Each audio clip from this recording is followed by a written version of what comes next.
Alam mo ba kung ano yung mas masakit pa sa isang aktwal na breakup? Yung nandyan pa siya sa tabi mo pero ramdam na ramdam mong wala na.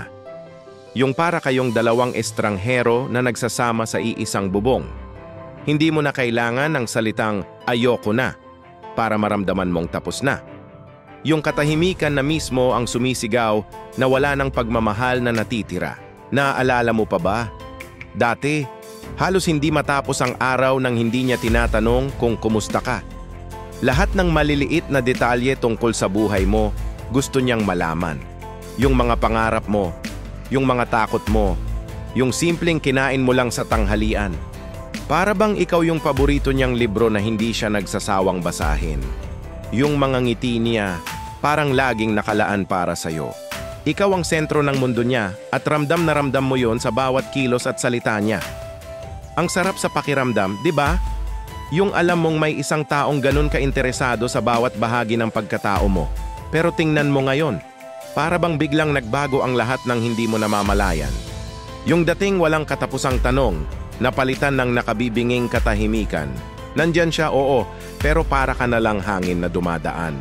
Yung mga ngiti na dati ay para sa'yo, ngayon, swerte ka na lang kung masilayan mo.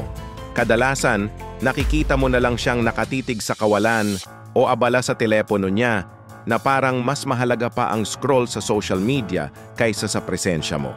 Hindi na siya nagtatanong, hindi na siya nakikinig. Para bang yung dating libro na paborito niya, ngayon ay nakatambak na lang sa isang sulok, puno ng alikabok at kinalimutan na. Ang pinakamasakit sa lahat, yung ikaw, umaasa ka pa rin. Araw-araw, ginagawa mo ang lahat para maibalik yung dati. Nagluluto ka ng paborito niyang pagkain. Kinukwento mo yung araw mo kahit alam mong hindi siya interesado. Sinusubukan mong mag-initiate ng yakap o halik. Pero ang isinusukli lang sa'yo ay isang malamig na pakiramdam. Isang distansya na hindi mo masukat, pero sobrang bigat dalhin. Para kang nakikipag-usap sa pader. Nandyan siya, humihinga, gumagalaw, pero yung puso at isip niya nasa ibang lugar na. At doon mo unti-unting matatanggap ang katotohanan, hindi lahat ng pagkawala ay nangangailangan ng pag-alis. Minsan, ang pinakamasakit na pagkawala ay yung pananatili niya habang unti-unti kang binubura sa mundo niya. Naiisip mo, saan ako nagkamali? May kulang ba sa akin? Paulit-ulit mong tinatanong ang sarili mo, hinahanap ang kasagutan sa isang problemang hindi mo naman ginusto.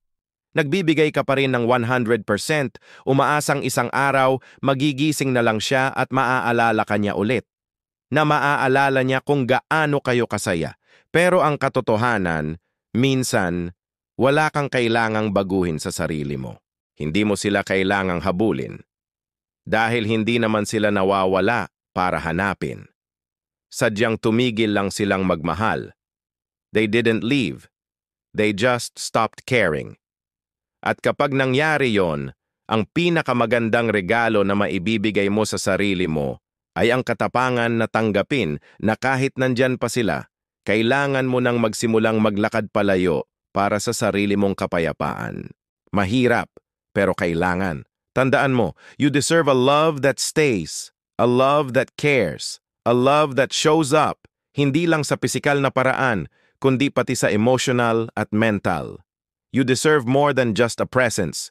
You deserve a partner. Kung nakaka-relate ka sa kwentong ito, i-comment mo naman sa ibaba kung paano mo ito pinagdadaanan o nalampasan. At kung nagustuhan mo ang usapan natin ngayon, huwag kalimutang mag-like, share, at mag-subscribe para sa mas marami pang makabuluhang kwentuhan. Maraming salamat sa pakikinig.